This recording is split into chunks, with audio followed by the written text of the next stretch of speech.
The Mafia boss had a beast no one could touch. Trained handlers failed. Veterinarians refused. Then an 8-year-old boy who hadn't spoken in months walked up to the fence, and the impossible happened.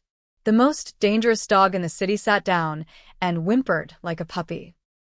The blood on Dante Moretti's shirt had dried into a stiff, dark patch by the time he reached the lakeside town. 3 hours ago, he'd been sitting in his downtown office, reviewing shipment records. Now, 2 of his men were dead, and someone had put a price on his head large enough to buy a mansion. "Boss, we're here," Marco said from the driver's seat, pulling the black SUV onto a gravel driveway that crunched beneath the tires. The safe house was exactly what Dante expected, a forgotten place at the edge of nowhere. Peeling white paint, a sagging porch, and wood so thick behind it that sunlight barely touched the ground. Perfect for disappearing. Terrible for everything else. Dante stepped out, his expensive shoes immediately coated in dust. The air smelled like pine and lake water, nothing like the exhaust and concrete he was used to. He hated it already. "Get Rocco," he ordered. Marco Gesetatit. Even his most loyal men feared that command. From the back of the second vehicle, a sound emerged that made the birds stop singing, a low, rattling growl that seemed to vibrate through the earth itself. The SUV rocked slightly as something massive moved inside. 2 men approached the vehicle with a reinforced transport crate on wheels. They moved like soldiers defusing a bomb. When they opened the rear door, a chain went taut with a metallic snap that echoed across the property. Then Rocco appeared. The Pitbull was pure muscle and fury, gray-blue coat rippling as he strained against the chain. His jaw looked like it could crack bones, and his eyes, those eyes held nothing but rage. A jagged scar ran down his left shoulder, a souvenir from the fight that had made him famous in the underworld. The fight where he'd torn apart Vincent Calabrese's arm so badly the man would never hold a gun again. "Easy, easy," one of the men whispered, voice shaking. Rocco's response was to lunge forward with such force that both men stumbled backward. The chain, thick as a ship's anchor line, was the only thing between the dog and complete chaos. "Take him to the back," Dante said, lighting a cigarette. His hands didn't shake. They never did. "Double chain. No one goes near him." "Boss, are you sure we need to keep him?" Marco asked carefully. "He's more dangerous than..." "Then what?" Dante cut him off, exhaling smoke. "Then me? Then the people hunting us." Marco went quiet. "Rocco stays. He's the only thing in this world I trust completely." It took 30 minutes to secure Rocco in the backyard. They used 2 chains wrapped around a tree trunk that looked older than the town itself. Even then, the dog fought every second, his growls turning into roars that sounded almost human. The neighbors would definitely hear. Dante stood on the back porch, watching his beast pull against the chains hard enough to make the tree shake. "You and me both," he muttered. "We both want out of this cage." The house next door looked like it belonged in a children's book, powder blue with white shutters and flowers in the window boxes. A tire swing hung from an oak tree in the front yard, moving slightly in the breeze. The contrast was almost funny. Through the window, Dante could see movement, a woman, heavily pregnant, moving around the kitchen. And then he saw the boy. Small, maybe 8 years old, with dark curly hair and a green t-shirt. The kid was sitting at a table near the window, hunched over something Dante couldn't see. Drawing, maybe. The boy's stepfather appeared briefly, ruffling the kid's hair before disappearing into another room. A normal family. Living normal lives. Dante turned away. Those lives weren't for people like him. "Boss, we've got the perimeter set," Marco reported, joining him on the porch. "For men rotating watch. If anyone comes within a mile, we'll know." "Good." And Rocco's roar cut through the air again, more violent than before. This time it was followed by the sound of wood splintering. "Jesus, Marco, breathe." "He's going to tear that tree down." Dante flicked his cigarette into the dirt. "Let him try. Better he takes it out on the tree than on us." But as he said it, something changed. Rocco's roaring stopped mid-sound, cutting off so abruptly it left a ringing silence. Both men froze. What the hell? Marco whispered. Dante moved to the edge of the porch, looking toward where Rocco was chained. The dog had gone completely still, head tilted, ears forward. He wasn't looking at the tree or the house or anything Dante could see. He was looking at something through the fence. And then Dante saw him, the boy from next door, standing just on the other side of the wooden fence, barely visible through the gaps between the slats. The kid's small fingers gripped the top of one fence post, and he was staring directly at Rocco. "Get that kid away from there," Dante hissed. Now before. But Marco grabbed his arm. "Boss. Look." Rocco had taken a step forward. Not lunging. Not attacking. Just stepping closer, carefully, like he was approaching something fragile. The chains dragged behind him, but there was no tension in them. The boy didn't move, didn't run, Didn't even blink. and Rocco, the beast who'd mauled a man and terrified everyone who came near him, sat down. Then he whimpered. It was a sound Dante had never heard from the dog before, soft, almost questioning, like Rocco was asking permission for something.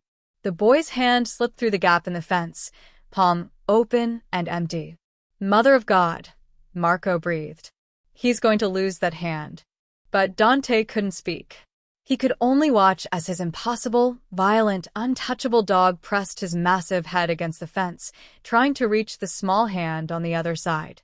For the first time in 3 years, since the day Dante had found him half dead in a fighting ring, Rocco wasn't looking for blood. He was looking for kindness. And somehow, this silent boy with eyes too sad for his age was offering it. The boy's mother appeared at the fence line before Dante could move. She was younger than he'd expected, maybe 30, with worry lines already etched around her eyes. Her hand went protectively to her swollen belly as she spotted her son. La. Her voice was sharp with panic, not anger. "Step away from there." Now. But Leo didn't move. He stood frozen, his small hand still pressed against the fence, Rocco's head pushing against the wood from the other side. The boy's lips moved, but no sound came out. Dante watched the woman's expression shift from fear to something else, resignation, maybe, or exhaustion. "Leo, please," she said, softer this time. "Come inside." The boy finally pulled his hand back. Rocco immediately stood, letting out a low whine that sounded almost like protest. Leo turned slowly, his eyes never quite meeting his mother's, and walked toward their house with mechanical steps. The woman glanced toward Dante's porch. Their eyes met for a brief second. She didn't look angry or curious, just tired. Then she followed her son inside, closing the door firmly behind them. That was Marco started. "Wrong," Dante finished. Everything about that was wrong. Rocco was pacing now, back and forth along the fence line, his chains scraping against the dirt. But he wasn't aggressive. He was searching, head turning toward every sound from the neighboring house. "Find out about them," Dante ordered. "The family. Everything." By evening, Marco had answers. "The mother's name is Sarah Chen," he reported, reading from his phone. "Married to Robert Chen, a sales manager. The boy is Leo, her son from her first marriage. First husband died in a car accident 18 months ago. The mother survived. The boy was in the back seat." Dante poured himself a whiskey. And the kid hasn't spoken since. Not one word. Doctor's report says selective mutism, trauma response. They moved here 6 months ago for a fresh start. Marco paused. The stepdad seems decent enough. Works a lot. The mom's due in 3 weeks. Dante downed his drink. A boy who'd watched his father die. A boy who couldn't speak. A boy who somehow wasn't afraid of the most dangerous animal Dante had ever known. "Keep watching," he said. "But don't interfere." That night, Dante couldn't sleep. The house was too quiet, the air too clean. He stood on the back porch at 2 a.m, smoking his 4th cigarette, watching Rocco sleep. The dog was curled up facing the fence, even in rest pointing toward the place where the boy had been. "You feel it too," Dante muttered. "Something different about him." The next morning brought chaos. Dante's men were attempting to feed Rocco, which was always a production. They'd rigged up a system, a long pole with a food bowl attached to the end, allowing them to slide the bowl close enough without getting within biting distance. Slowly, Tony, one of his men, instructed, "Don't make any sudden." Rocco lunged at the pole, jaws snapping. The bowl flew through the air, scattering raw meat across the dirt. Tony fell backward, cursing. "God damn it. This is impossible. The dog's going to starve before he lets us feed him." "Try again," Dante said from the porch steps, coffee in hand. "And don't be such a—" He stopped mid-sentence. Through the gap in the fence, so small he almost missed it, Leo was slipping through. The opening was barely wide enough for the boy's thin frame, but he squeezed through like water finding a crack. "Hey!" Marcos shouted. No." But Leo was already inside the yard, walking steadily toward Rocco. He moved with strange confidence, like he was approaching a friend's dog, not a violent animal that had hospitalized a grown man.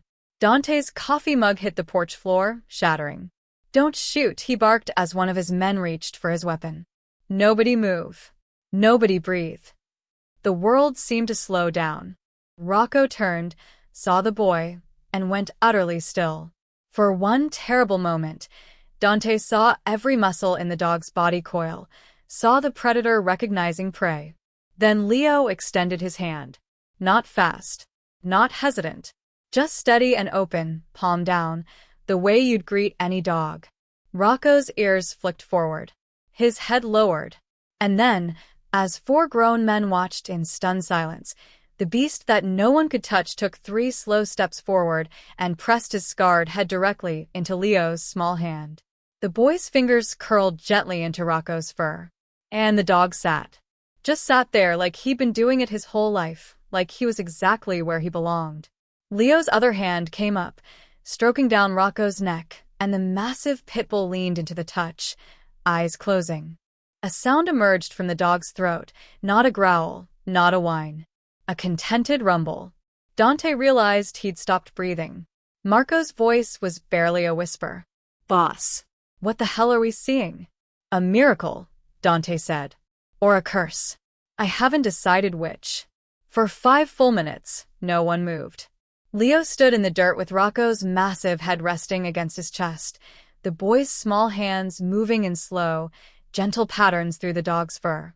Rocco looked almost drugged, his eyes half closed, his breathing deep and even. Finally, Leo stepped back. Rocco didn't follow, just watched as the boy turned and slipped back through the fence gap like a ghost. Within seconds, he was gone.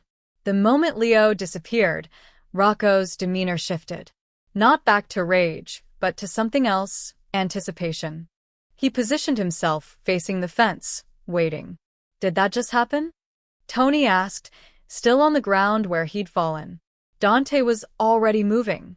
He grabbed his jacket from inside and headed toward the blue house next door, ignoring Marco's protests. "Boss, maybe we should." "Stay with Rocco," Dante ordered. "I'll handle this." Sarah Chun answered the door with Leo standing slightly behind her, his hand gripping her shirt. Up close, Dante could see the dark circles under her eyes, the protective way she positioned herself between him and her son. "Mrs. Chun," Dante said, keeping his voice level. "I'm Dante." "Your new neighbor."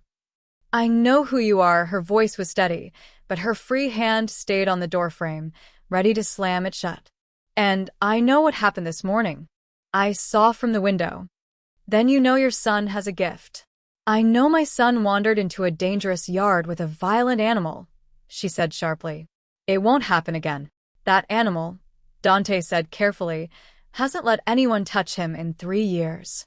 Trained handlers, veterinarians, people who work with aggressive dogs. All of them failed.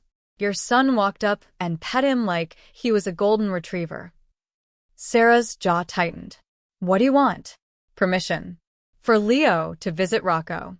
Supervised, controlled. Whatever conditions you need." "You're joking?" "I've never been more serious about anything in my life." Dante glanced down at Leo, who was staring at him with those 2 old eyes. "That dog needs your son." And I think he paused, choosing his words. I think maybe your son needs him too. Sarah's expression flickered. Pain, hope, fear all crossing her face at once. Leo hasn't spoken in 18 months. He barely interacts with anyone. His therapist says he needs time, that forcing him won't help. I'm not suggesting therapy, Dante said. I'm suggesting friendship. With a pitbull? With something that understands what it's like to be broken. The words hung in the air between them. Sarah's hand moved to her belly again, unconscious and protective. Behind her, Leo tugged on her shirt once. She looked down. The boy was nodding. 20 minutes later, Dante stood in his backyard with Sarah Chin, watching her son approach Rocco for the second time that day. This time, there were rules. Leo couldn't be alone. Visits would last no more than 30 minutes, and at the first sign of aggression from Rocco, everything stopped. This is insane, Sarah muttered, her arms crossed over her belly. Robert's going to think I've lost my mind. Has Leo shown interest in anything else since the accident? Dante asked. She was quiet for a long moment. No. Nothing. In the yard, Leo sat down cross-legged in the dirt.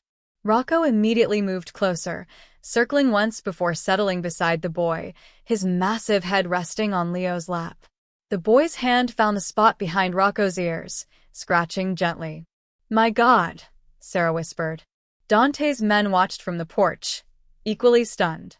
Marco had his phone out, recording, like he needed proof this was really happening. Leo's lips moved. No sound emerged, but he was clearly talking to Rocco, telling him something, sharing something. The dog's tail thumped once against the ground. What's he saying? Dante asked. Sarah shook her head. I don't know. I haven't heard his voice in so long. I'm not sure I'd recognize it anymore. They stood in silence, watching boy and beast exist in their own private world. After a while, Rocco rolled onto his back, exposing his scarred belly. Leo giggled, no sound, just the physical motion of laughter, and rubbed the dog's stomach. He smiled, Sarah said, her voice breaking. He actually smiled. When the 30 minutes ended, Leo stood reluctantly. Rocco stood with him, following the boy to the fence line. Leo turned back once, waved, and slipped through the gap. Rocco sat down where Leo had left him. He didn't pull at his chains, didn't growl, just sat there, staring at the fence, waiting for tomorrow. Same time, Dante asked Sarah. She wiped her eyes quickly. Same time. But I'm watching every second. Fair enough. As she walked back to her house, Dante lit a cigarette and studied his dog. Rocco looked different, calmer, more settled. Like something that had been wound too tight had finally loosened. Boss, Marco said quietly. What is it about that kid? Dante exhaled smoke slowly. I don't know. But whatever it is, Rocco recognized it immediately. You think the dog knows something we don't? I think, Dante said, that dog knows everything we don't. 3 days passed. 3 days of Leo slipping through the fence at exactly 3 o'clock each afternoon, spending his half-hour with Rocco, then disappearing back into his blue house.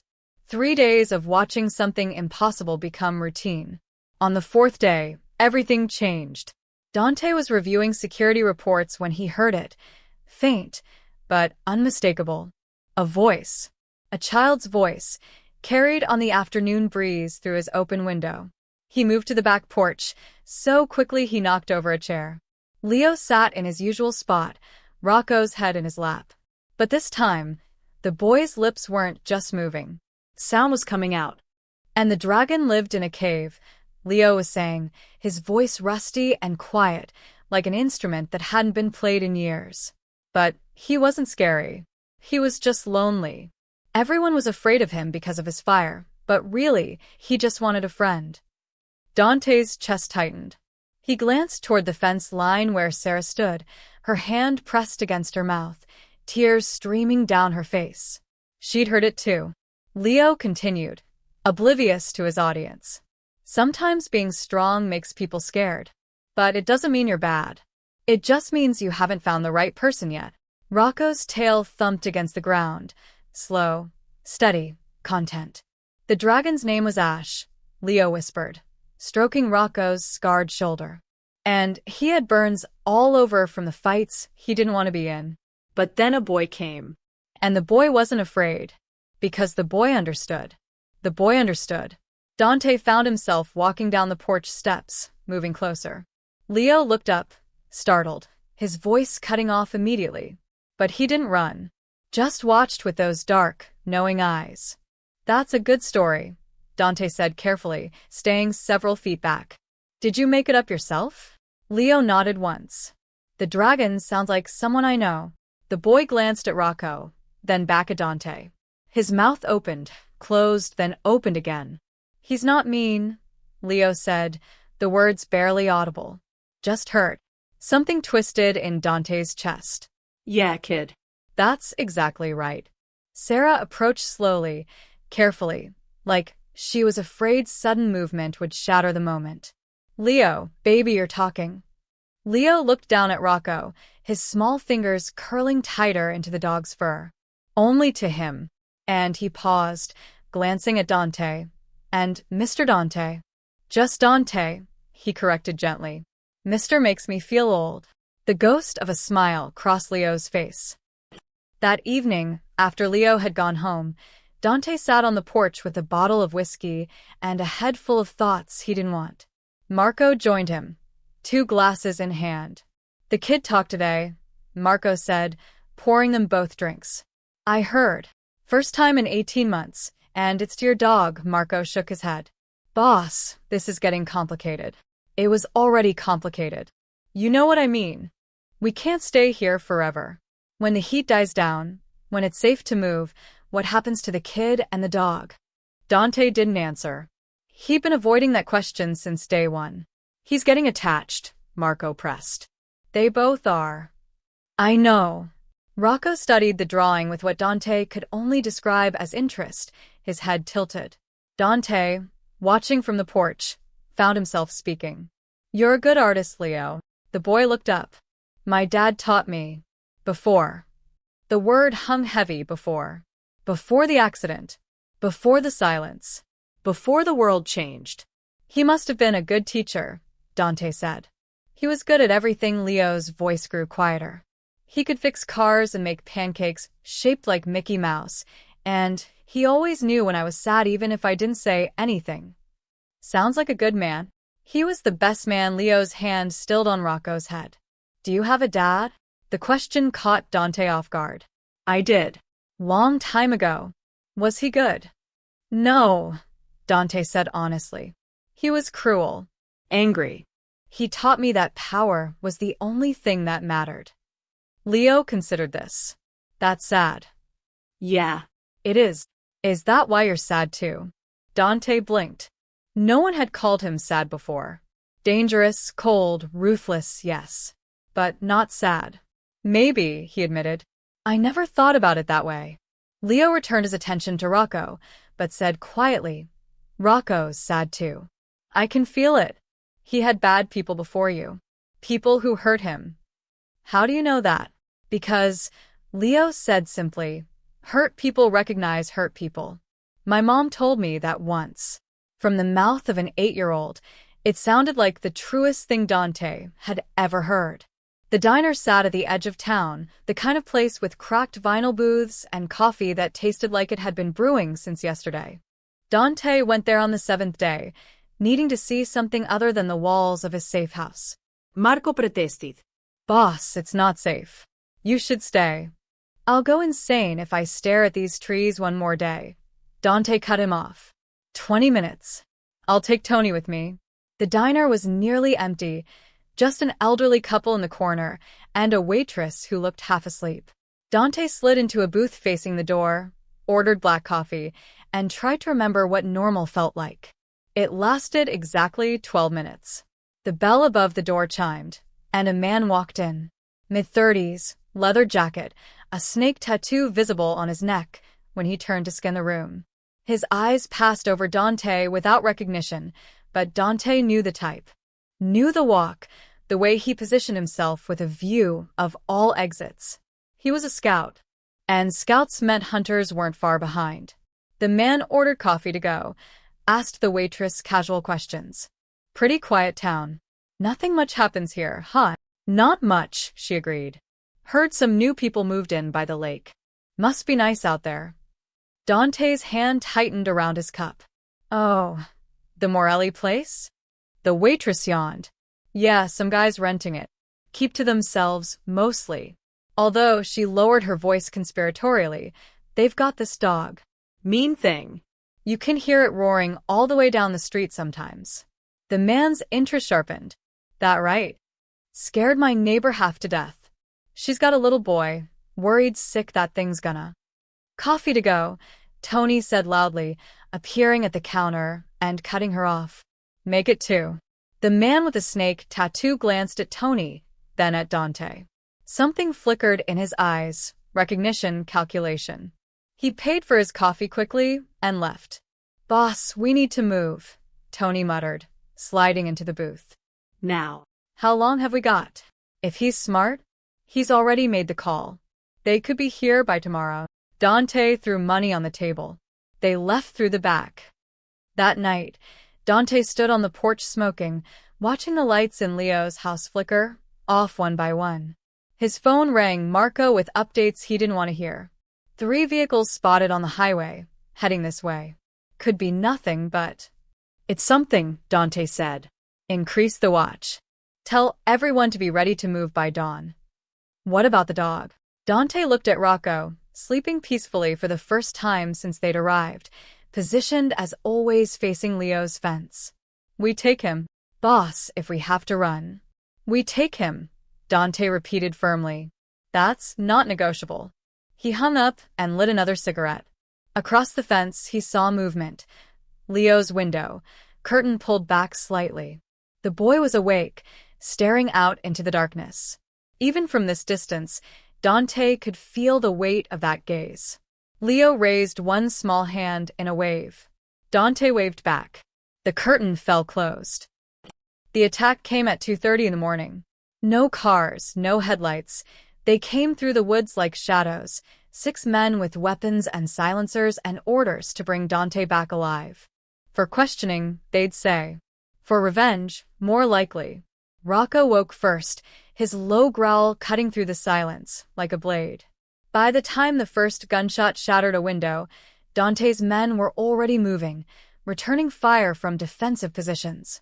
The fight was brief and brutal. 2 of the attackers went down in the first 30 seconds. The others retreated into the trees, regrouping. They're falling back. Marcos Chautid. They're not retreating, Dante corrected, chambering another round. They're surrounding us. How many men do we have? 4 plus you and me. Tony took one in the shoulder, but he's still fighting. 6 against 6. In the dark. On unfamiliar ground. Dante made the decision instantly. We leave. Now. The backup property on the far side of the lake, load everything essential in 2 minutes. His men moved like a machine, grabbing weapons, documents, cash. Marco appeared with Rocco's chains. But when they tried to move the dog, Rocco planted himself and refused to budge. He pulled against the chains so hard that Marco nearly fell. Come on, you stubborn. Rocco's head whipped toward Leo's house. He barked once, loud, sharp, desperate. We don't have time for this. Marco hissed. But Rocco was already moving, dragging his chains across the yard toward the fence. Not toward the vehicles. Toward Leo. The dog pressed himself against the fence and howled, a sound so mournful it made Dante's blood run cold. In Leo's house, a light turned on. Boss, we have to go, Marco urged. They're regrouping. Dante stared at Rocco, at the lit window, at the impossible choice in front of him. The dog wouldn't leave without the boy. And they couldn't take the boy. Give me the chain, Dante said. What? Give it to me. I'll handle him. Get the vehicles ready. More gunfire erupted from the woods. Closer this time. Dante grabbed Rocco's chain and pulled hard. Come on, boy. We have to go. But Rocco looked back at that fence, at that lit window, and whimpered like his heart was breaking. I know, Dante said quietly. But we don't have a choice. The new safe house was larger but colder, a two-story cabin hidden deep in the woods on the far side of a lake. No neighbors. No tires wings. No blue houses with white shutters. No Leo. Rocco refused to eat for 3 days straight. Boss, he's going to die if this keeps up, Marco said, standing in the doorway of what had become the dog's prison. Reinforced basement room with concrete walls. He just sits there, staring at nothing. Dante descended the stairs slowly. Rocco lay in the corner, head on his paws, eyes open but vacant. The bowl of food sat untouched. The water barely disturbed. Hey, boy, Dante said softly, crouching down but keeping his distance. Even now, even starving, Rocco was dangerous to everyone except one 8-year-old kid they couldn't reach. Rocco's eyes shifted to him, then away. Dismissive. Broken. I know you miss him, Dante continued. I know you don't understand why we left. But it wasn't safe. They found us. They would have found him. The dog didn't move. Dante stood, frustration and something deeper, guilt, maybe, churning in his chest. We saved his life by leaving. You understand that, right? If we'd stayed, if they'd seen him with us. But Rocco had already closed his eyes, retreating into whatever dark place dogs go when they've lost everything that matters. Across the lake, Leo wasn't eating either. Sarah sat at the kitchen table, watching her son push scrambled eggs around his plate. He hadn't spoken a word since the night of the gunfire, since he'd woken to see police lights and empty houses and Rocco gone. Baby, please, she said gently. Just a few bites. Leo shook his head. His sketchbook lay open beside him, page after page of the same drawing. A boy. A dog. Together. I called his therapist, Robert said quietly, standing in the doorway with his work bag. She can fit him in this afternoon. It won't help, Sarah said, her voice tight. This isn't like before. After the accident, he shut down because he couldn't process the trauma. This is different. He's grieving. Over a dog he knew for a week. Over a connection, Sarah corrected. Maybe the only real connection he's made since his father died. Robert sighed, running a hand through his hair. The police said those men were dangerous. Criminals. We should be grateful Leo wasn't hurt. I am grateful, Sarah said. But I'm also watching my son disappear again, and I don't know how to bring him back this time. Leo stood abruptly, his chair scraping against the floor. He walked to the window that faced where Dante's house used to be, now just an empty rental with police tape around it. His small hand pressed against the glass. 5 days after the move, Dante's world was collapsing from multiple directions. The Calabrese family knows our general location, Marco reported, spreading a map across the dining table. They've got men combing the area. It's only a matter of time. What about our contacts?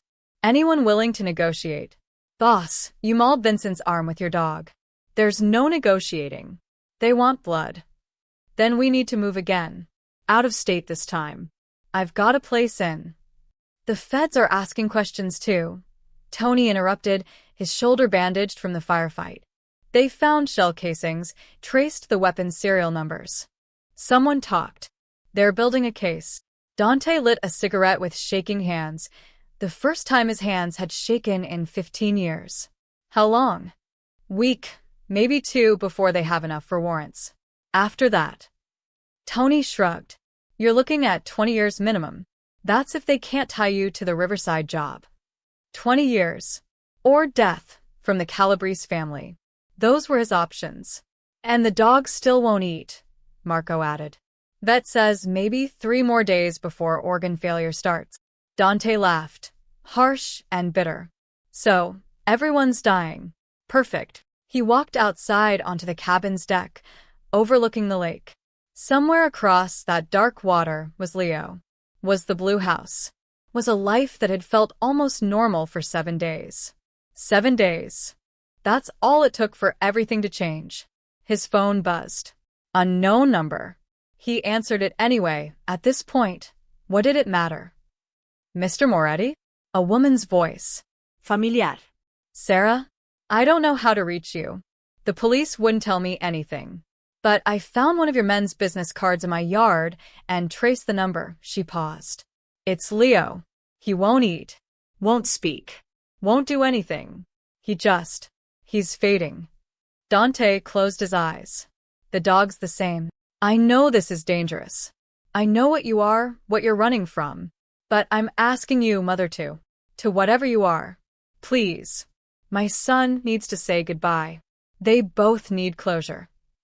If I bring Rocco there, people will find us. Your family will be in danger. We're already in danger, Sarah said, her voice breaking. I'm watching my son die slowly. That's the worst danger there is. Dante looked at his cigarette, at the dark lake, at the impossible choice. Again. I'll figure something out, he said finally. When? Soon. I promise. He hung up and stared at the water, knowing that promise might be the last one he ever kept. Leo heard it first. He was sitting at his window, the same spot he'd occupied for 6 days straight, when the sound carried across the lake. Distant sirens. Then gunfire. Sharp cracks that echoed off the water and through the trees. His mother was downstairs making dinner. His stepfather was still at work. Leo pressed his hands against the glass, his breath fogging the window. More sirens. More shots. Then silence. Something was happening to Rocco. He knew it the way you know when a storm is coming, a pressure in your chest, a certainty that defied logic. Leo stood up, grabbed his jacket, and headed for the door. At the cabin, Dante was pinned down behind an overturned table as bullets shredded the walls. How many? He shouted to Marco, who was returning fire from the kitchen. At least 8. They brought reinforcements this time. The Calabrese family had found them. Not through careful investigation, through sheer numbers and determination. They'd flooded the area with men until someone spotted the cabin, saw the vehicles, made the call. Tony was already down, unconscious from a head wound. 2 other men were dead. It was just Dante, Marco, and one other guard against an army. We need to move. Marco yelled. Out the back. But the back door exploded inward, kicked open by a man with a shotgun. Marco took him down, but 2 more appeared behind him. They were surrounded. Dante's mind raced through options, landing on the only one that made sense. The only one that mattered. Get Rocco, he ordered. Now. Boss, are you insane? We're barely. Get the dog. Marco disappeared down the basement stairs. 30 seconds later, he emerged dragging Rocco's chain. The dog looked even worse than before. Gaunt, weak, his eyes hollow. But when the gunfire started again, something in Rocco shifted. His head lifted. His muscles tensed. The predator remembering what it was made for. Out the side window, Dante commanded. Move. They crashed through into the woods as the cabin erupted in gunfire behind them. Dante could hear men shouting, coordinating, closing in. They had maybe a 2-minute head start. Where are we going? Marco panted, pulling Rocco along. The lake. There's a boat hidden at the dock. They ran through dense forest, branches whipping their faces, Rocco keeping pace despite his weakened state. Behind them, flashlights cut through the darkness. Voices called out coordinates. The dock appeared, old, half-rotted, with a small motorboat tied underneath. Dante jumped in, Marco following with Rocco. The engine sputtered, coughed, then roared to life. Bullets hit the water as they pulled away, sending up small geysers. One pinged off the motor. Another shattered the windshield. But they were moving, cutting across the dark lake toward the far shore. Toward the town where this had all started. Toward Leo. Leo was already 3 blocks from home when his mother discovered he was gone. La. Sarah's scream echoed down the empty street. La. Robert came running from the house. What happened? He's gone. He heard the sirens and she broke off, understanding flooding her face. He went to find Rocco. Which way? The lake. It has to be the lake. They ran, Sarah as fast as her pregnant belly would allow, following the only path an 8-year-old boy would know, the walking trail that wound along the shore toward the old ferry pier. Dante killed the motor 300 yards from shore, letting the boat drift in silence. The pier was visible in the moonlight, abandoned, unsafe, perfect for a quiet approach. Boss, what's the plan? Marco whispered. Police are going to be all over the other side. Calabrese's men too. We're trapped. I know. So, what are we? Rocco's head suddenly jerked up, ears forward. A low whine escaped his throat, not aggressive, desperate. And then Dante saw him. A small figure standing at the end of the pier, silhouetted against the night sky. Le. Jesus Christ, Marco breathed. How did he? But Dante was already rowing the boat toward the pier, using the oars to move silently through the water. Rocco stood at the bow, shaking with anticipation. They reached the pier. Dante tied off quickly. Leo didn't run, didn't call out, just stood there, waiting. Rocco climbed onto the dock with surprising strength, his chain dragging behind him. He walked to Leo, slow, measured steps, and pressed his head against the boy's chest. Leo's arms wrapped around the dog's neck. I heard the guns, he whispered. I knew you were scared. Lao. Sarah's voice, distant but getting closer. Kid, you shouldn't be here, Dante said urgently. It's not safe. I had to say goodbye, Leo said, tears streaming down his face. I had to tell him I love him. Rocco whimpered, pressing closer. Headlights suddenly cut through the darkness, multiple vehicles approaching fast. Police sirens wailed to life. They found us, Marco said flatly. But then more vehicles appeared from the opposite direction. Black SUVs. No sirens. Calabrese. Dante recognized the formation. They found us too. They were about to converge on the pier from both sides. Police and criminals arriving at the same moment, with an 8-year-old boy standing in the middle. Dante pulled his gun, knowing it was useless, but unable to do nothing. And Rocco, sensing danger to his boy, positioned himself between Leo and everyone else, his lips pulling back to reveal teeth that hadn't forgotten how to kill. This is going to get very bad, Marco said quietly. Yeah, Dante agreed. It is. The vehicle screeched to simultaneous stops on opposite ends of the pier, 3 police cars from the north, 2 black SUVs from the south. Headlights turned the rotting dock into a stage, Leo and Rocco caught in the crossfire of illumination. Nobody move, a police officer shouted, emerging with his weapon drawn. Hands where I can see them. From the SUVs, 4 men stepped out. Dante recognized the one in front immediately, Vincent Calabrese himself, his left arm ending in a mechanical prosthetic where Rocco had torn away flesh and bone. Well, Vincent said, his voice carrying across the pier. Isn't this cozy? Sir, step back, the officer commanded. This is a police matter. Vincent laughed, cold and sharp. This stopped being a police matter when Moretti decided to play with dogs instead of men. Sarah appeared at the edge of the police line, Robert trying to hold her back. That's my son. Let me through. Ma'am, stay back. But Leo didn't look at his mother or the police or the armed men. He stayed pressed against Rocco, his small hands buried in the dog's fur, whispering words no one could hear. Dante raised his hand slowly, stepping forward. You want me, Vincent? Fine. I'm here. Let the boy leave. The boy. Vincent's prosthetic hand glinted in the headlights as he gestured. The boy is collateral. Like my arm was collateral when your beast decided to play. Your men tried to kill me in my own office. Rocco defended his territory. And now I'll defend mine. Vincent pulled a gun. The dog dies first. Then you. The kid. Well, trauma builds character. Rocco's growl rumbled through the night, deep and primal. You shoot that dog, I shoot you, Marco said, his own weapon aimed at Vincent. Then my men shoot you, Vincent countered. And the cops shoot everyone. Seems like a mess. The lead officer was sweating despite the cold night air. Everyone lower your weapons. Now. But no one moved. Mexican standoff with a child in the center. There's another option, Dante said carefully. I'm listening. You want revenge. I understand that. But this, he gestured at Leo.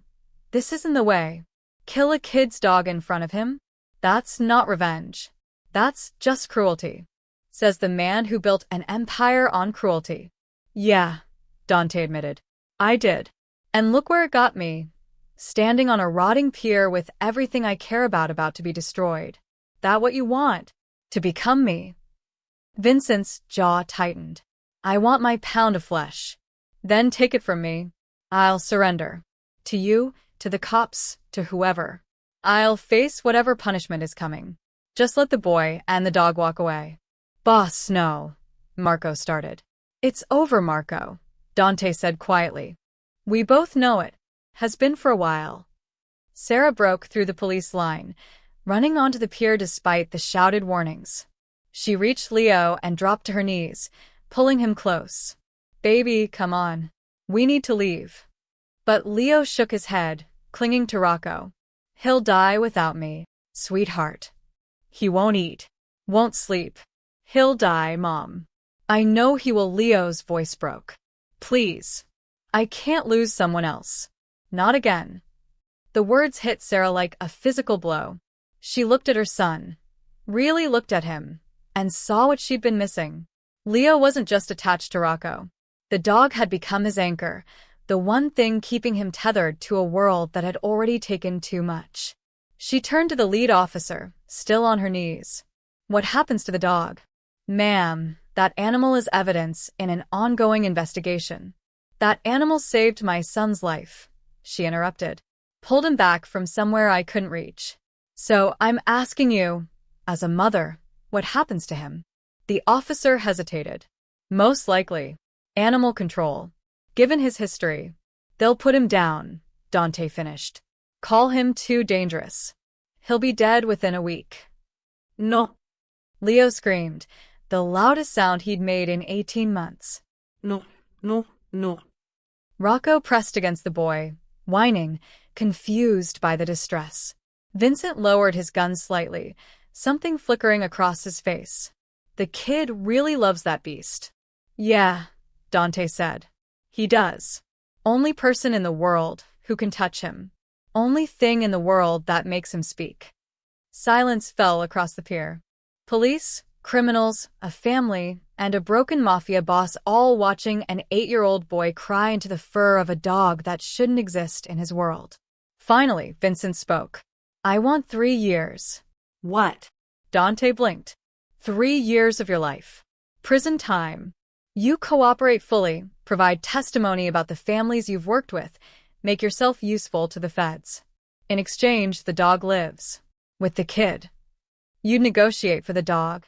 I'm not a monster, Vincent said, something bitter in his voice. My daughter's 7. Asked me last week why the bad men hurt animals. Couldn't answer her. Maybe he paused. Maybe I start answering her now. Dante looked at Leo, at Rocco, at the impossible gift being offered. 3 years for a life. For 2 lives, really. Deal, he said. But I want it in writing. The dog goes with Leo. Protected. Legal. The officer stepped forward. Mr. Moretti, if you're surrendering, I am. But first, we do this right. The paperwork took 45 minutes. Vincent's lawyer appeared with documents. The police called their captain. Sarah signed forms she barely read, her hands shaking, Robert standing behind her with his phone out recording everything as insurance. Through it all, Leo sat on the pier with Rocco, whispering promises the dog couldn't understand, but somehow believed. This is unprecedented, the captain said over the phone to the lead officer. We can't just hand over evidence. Sir, with respect, Mr. Calabrese is offering full cooperation on 5 years of organized crime activity in exchange for dropping assault charges. The DA will want this deal. In the end, bureaucracy won. It always did. Dante knelt beside Leo as the final papers were being signed. You take care of him, okay? Leo nodded, tears still wet on his cheeks. Will you come back? Someday. If they let me. 3 years is a long time. Not really, Dante lied. It'll pass quick. Will you forget about us? The question nearly broke him. No, Keith. Never. Rocco licked Dante's hand, the first affection the dog had ever shown him. A goodbye. An acknowledgement. All right, the lead officer said. Mr. Moretti, you're under arrest for... The first gunshot came from the woods. It hit the officer in the shoulder, spinning him around. The second shot shattered a police car window. The third hit Vincent's lawyer in the leg. Then chaos erupted. Get down, someone screamed. But Dante saw them first, 4 men emerging from the treeline. Not Calabrese's crew. Younger. Hungrier. The splinter faction that had tried to take over during the ambush. The ones who wanted Dante dead more than they wanted money. They'd followed the police. Waited for the perfect moment. And now they were attacking everyone. Marco returned fire immediately, dropping one of the attackers. Vincent's men did the same, pulling weapons from their vehicles. The police scrambled for cover. And in the middle of it all, Leo and Sarah, exposed on the open pier. Get them out of here, Dante roared, running toward the boy even as bullets chewed up the wood around him. But Rocco was already moving. The dog positioned himself between Leo and the gunfire, his body a shield, his teeth bared. When one of the attackers tried to circle around, Rocco launched himself forward with a speed that belied his weakened state. The man screamed as Rocco's jaws found his gun arm, tearing it away with savage efficiency. The weapon clattered across the pier. Rocco, no. Leo cried, but the dog was in full protection mode now, the gentle companion replaced by the fighting animal he'd been trained to be. Another attacker raised his weapon, aiming at Rocco. Dante tackled him first, both of them crashing through the rotted pier railing into the shallow water below. They fought in the darkness, fists and fury, until Dante got his hands around the man's throat and squeezed until the struggling stopped. Above him, the gunfire intensified. He could hear Marco shouting coordinates, Vincent cursing, police radios crackling with calls for backup. And then a different sound, Leo screaming. Not in fear, in grief. Dante pulled himself back onto the pier, water streaming from his clothes. Rocco was down. The dog lay on his side, blood pooling beneath him from a wound in his chest. Leo was pressed against him, his small hands trying desperately to stop the bleeding, his voice breaking with words tumbling out faster than he could control them. No, no, no, you have to stay, you have to be okay, please Rocco, please, you can't leave, you promised, you promised. Sarah was there too, her hands joining Leo's, applying pressure even though they both knew it was bad. The shooting stopped. The attackers were down or retreating. Police backup was arriving, sirens screaming into the night. But none of it mattered. Dante dropped to his knees beside the dog. Rocco's eyes found his dim, fading, but still aware, still fighting. You stubborn bastard, Dante whispered, his hand finding Rocco's head. You couldn't just stay down, could you? Rocco's tail thumped once. Weak but deliberate. There's a vet hospital in town. Robert was on his phone. 10 minutes away. We can. He won't last 10 minutes, Vincent said quietly, appearing beside them. His prosthetic hand hovered awkwardly, useless for comfort. Internal bleeding. I've seen enough men shot to know. No, Leo Sobed. No, he has to come home with me. We signed the papers. He's mine now. He's mine. I know, kid, Vincent said, and his voice was gentler than Dante had ever heard it. I know he is. Rocco's breathing was shallow now, labored. Each exhale weaker than the last. His eyes never left Leo's face. Tell him, Dante said to Leo. Tell him what he meant to you. He needs to hear it. Leo pressed his forehead against Rocco's, his tears mixing with blood and fur. You saved me, he whispered. When I couldn't talk, you listened. When I was scared, you stayed. You were my best friend. You were my dragon. Rocco's eyes closed, then opened one last time. His tail thumped twice. And then he was gone. The funeral for a dog drew more attention than anyone expected. News crews appeared at the cemetery, not the pet cemetery, but the town's actual cemetery where Sarah had purchased a plot using money from a fund Vincent Calabrese had quietly established. The story had gone viral. Mafia boss's dog dies saving child. The internet couldn't get enough. But at the graveside, there were no cameras allowed. Just Leo, his family, and a man in prison transport chains flanked by 2 federal marshals. They'd given Dante 4 hours for the service. 4 hours out of his cell, at the federal detention center where he was being held pending trial. Leo stood beside the small casket, custom-made, dark wood with brass handles, holding a drawing of a boy riding a dragon. He'd barely spoken since that night on the pier. The words that had poured out of him in Rocco's final moments had dried up, leaving him hollow again. "Would you like to say something?" the minister asked gently. Leo shook his head. Sarah squeezed his shoulder. "It's okay, baby. You don't have to." But Dante stepped forward, his chains clinking. The marshals tensed, but didn't stop him. "I knew Rocco for 3 years," Dante said, his voice rough. "I pulled him out of a fighting ring where they'd beaten him, starved him, turned him into a weapon. I thought I was saving him, but really I just gave him a different kind of cage." He looked at Leo. "Then we came here. And this kid, this brave, broken kid, saw past the scars and the rage and the violence. He saw what Rocco really was underneath all that pain. He saw a friend." Leo's chin trembled. "Rocco died doing what he loved most," Dante continued.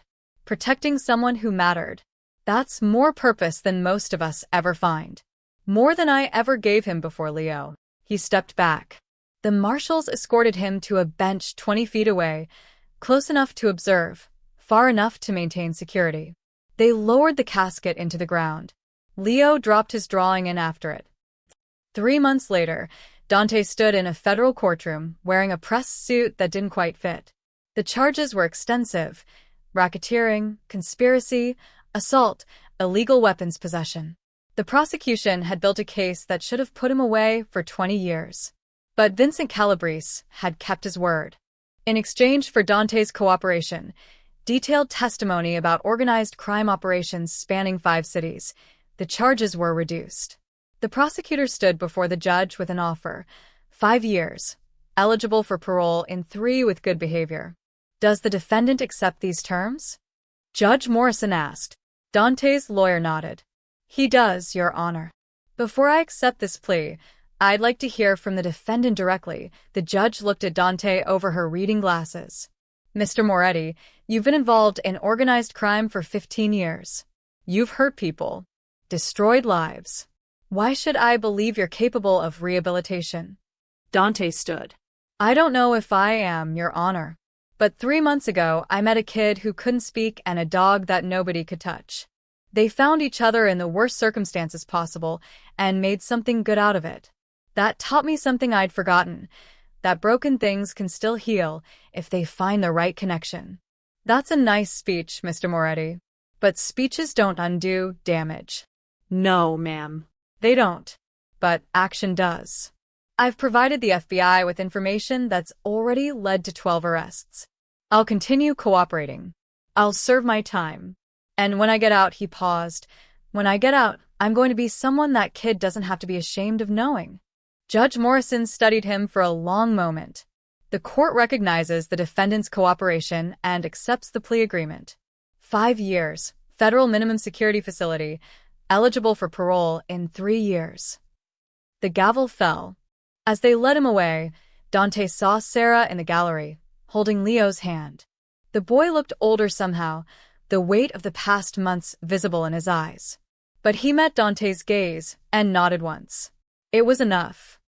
The next day, a court-appointed child psychologist named Dr. Ellen Torres requested Leo appear for a different hearing, one that had nothing to do with Dante's criminal proceedings. "I don't understand," Sarah said, sitting in the courthouse conference room. "Leo's not on trial for anything." "No," Dr. Torres agreed. "But his testimony has been requested for Mr. Moretti's sentencing recommendation. The judge wants to understand the full impact of the defendant's actions, both positive and negative. He's 8 years old. He just lost his best friend. You want him to relive all of that in court." "I want him to have a voice," Dr. Torres corrected. "Leo experienced something unique. He formed a connection with an animal no one else could reach. That animal saved his life. And the man who owned that animal made choices that both endangered Leo and ultimately protected him. The judge needs to hear Leo's perspective. Sarah looked at her son, who was listening quietly. Baby, do you want to do this? Leo was silent for a long moment. Then, in a voice still unused to being heard, he said, Will it help Dante? It might, Dr. Torres said honestly. Then I'll do it. The courtroom was smaller for the sentencing hearing, less formal. But to Leo, walking through those heavy doors felt like entering a cave where a dragon lived. His hand gripped his mother's tightly. Judge Morrison sat behind the bench, looking less stern than she had during the trial. Dante was already seated at the defendant's table, hands folded, his eyes finding Leo immediately. Something passed between them, a wordless acknowledgement. Please be seated, the bailiff announced. Leo sat in the witness chair, a booster cushion placed beneath him so he could see over the stand. His feet didn't touch the ground. Dr. Torres sat nearby, ready to intervene if needed. Judge Morrison leaned forward, her expression softening. Hello, Leo. Do you know why you're here today? Leo nodded. Can you answer out loud for the court reporter, please? Yes, Leo said quietly. To talk about Dante and Rocco. That's right. Now, I need you to understand something important. You're not in any trouble. No one is angry with you. We just want to hear your story. Can you do that? I think so. The judge smiled. Then let's start with an easy question. How did you meet Rocco? Leo's hands twisted in his lap. He was in the yard, behind the fence. Everyone said he was mean and scary. My mom told me to stay away. But you didn't stay away. No. Because Leo paused, searching for words. Because I heard him. Not barking. I heard him inside. The sad part. What do you mean, the sad part? When people are hurt, Leo said slowly, they make noise on the outside, yelling or crying. But sometimes the hurt is on the inside, and it doesn't make sound. But it's still there. Rocco had that kind. The courtroom was utterly silent. I had that kind too, Leo continued. After my dad died, I couldn't talk anymore because the inside hurt was too big for words. So when I saw Rocco, I knew he understood. Judge Morrison glanced at her notes. And what happened when you approached him? He stopped being angry. Just stopped. Like he was waiting his whole life for someone to see him different. Different how? Not as a weapon. As a friend. The prosecutor shifted in his seat but said nothing. Leo, the judge continued gently, Mr. Moretti's dog saved your life on that pier. But Mr. Moretti's criminal activities are what brought danger to that pier in the first place. Do you understand that? Leo nodded. Yes. Are you angry with Mr. Moretti for putting you in danger? The courtroom waited. No, Leo said finally. Why not? Because Leo looked directly at Dante. Because he gave Rocco a second chance when no one else would. He could have had him put down after the fight. Everyone said he should. But Dante kept him. Took care of him. That means something. But he also brought violence into your neighborhood. I know. And that was wrong. My mom says sometimes people do bad things and good things, and both can be true at the same time. Leo's voice grew stronger. Dante did bad things. I'm not saying he didn't. But he also loved Rocco.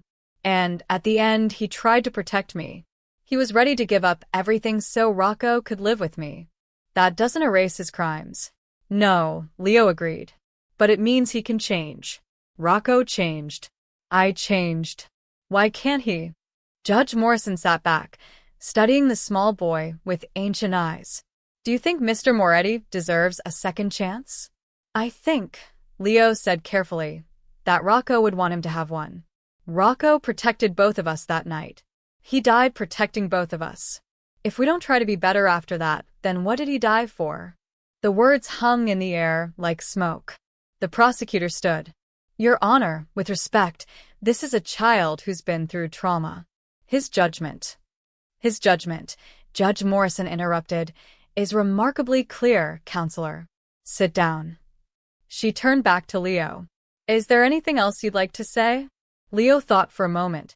Dante told me once that his father taught him power was the only thing that mattered. But that's not true. Connection matters. Love matters. Rocco taught me that.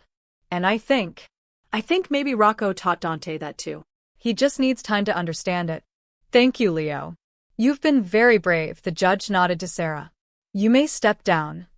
As Leo climbed out of the witness chair, he walked past Dante's table.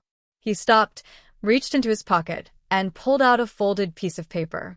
He placed it in front of Dante, then continued to his mother, without looking back. Dante unfolded it with shaking hands. It was a drawing. 3 figures, a boy, a dog, and a man. They were standing together under a tree, smiling. Above them, in careful child's handwriting, family isn't just blood. It's who stays. Dante's vision blurred. He folded the drawing carefully and tucked it into his suit pocket, right over his heart. Judge Morrison cleared her throat. I'll issue my final sentencing decision tomorrow at 9 a.m. Court is adjourned. But everyone in that room already knew what the decision would be. The boy had spoken, and his words carried more weight than any prosecutor's argument ever could. The visiting room at Allenwood Federal Prison smelled like industrial cleaner and old coffee. Dante sat at a table near the window, watching the door, his prison-issued uniform pressed and neat. He'd lost weight, gained discipline, and spent countless hours in the library reading books he'd never had time for before. The door opened. Leo walked in, taller now, his shoulders broader, his steps more confident. Sarah followed with a baby carrier, Leo's sister, Emma, born 2 months after that night on the pier. But it was the dog that made Dante's breath catch. Not Rocco. Could never be Rocco. But a young German shepherd, barely a year old, wearing a red service dog vest.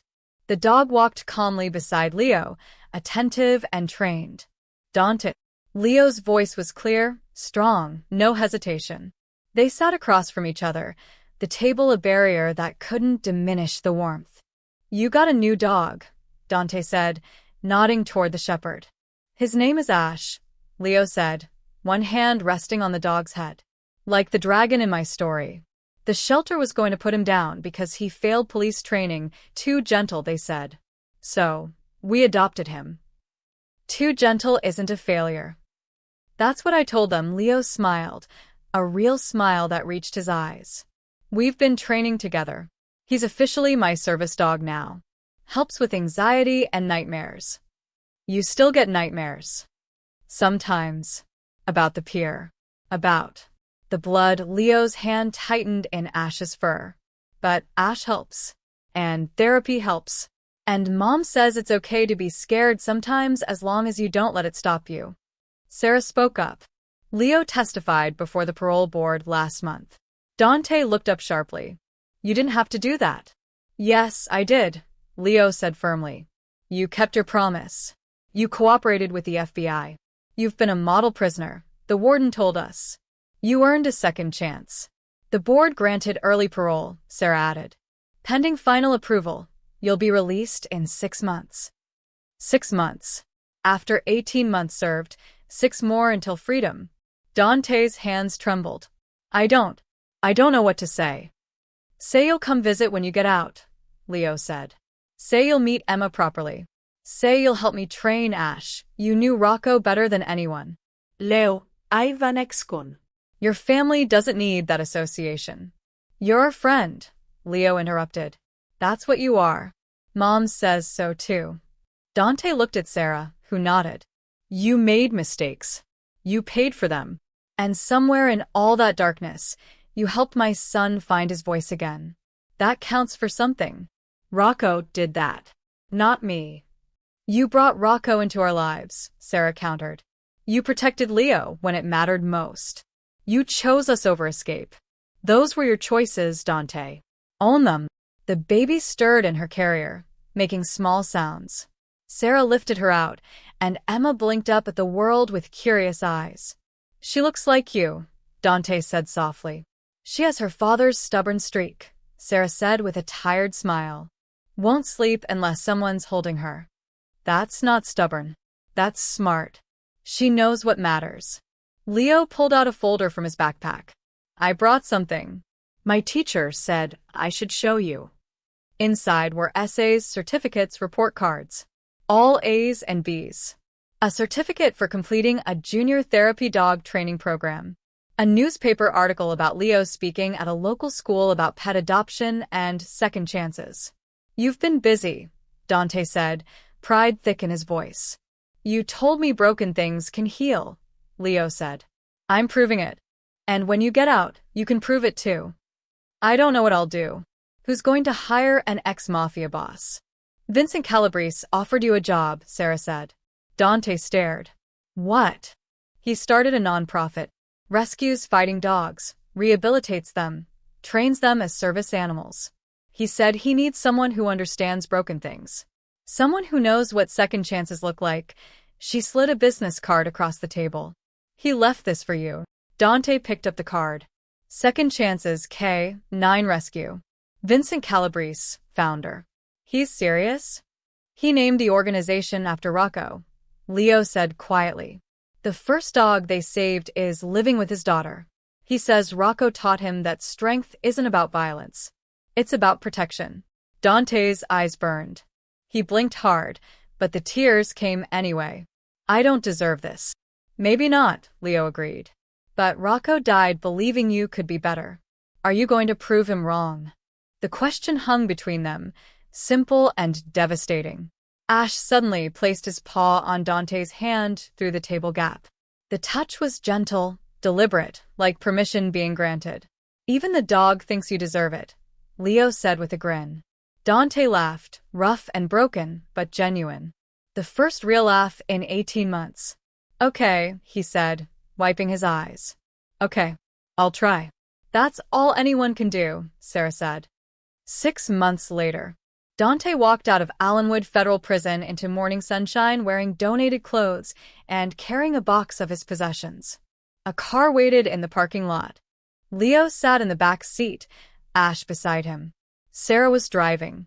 Emma was strapped into her car seat, chewing on a stuffed dragon toy. Ready? Leo called through the open window. Dante looked back at the prison once, at the place that had held him, changed him, forced him to confront everything he'd been and everything he could become. Then he looked forward at the family waiting for him. Yeah, he said, climbing into the car. I'm ready. As they pulled away, Leo handed him another drawing. This one showed a man standing outside a building labeled K9 Rescue with dogs all around him. Above the scene, written in Leo's improved handwriting, heroes come in all forms, even ones who made mistakes. I made it for your first day of work, Leo explained. Tomorrow, right? Tomorrow, Dante confirmed, carefully folding the drawing. Ash leaned over and licked his hand. And Dante, former Mafia boss, convicted criminal, broken man learning to be whole, smiled and scratched the dog behind his ears, thinking about a scarred Pitbull named Rocco who'd taught a silent boy to speak and a violent man to love. Some chains, he realized, weren't meant to hold you back. Some chains connected you to the things worth living for. The end.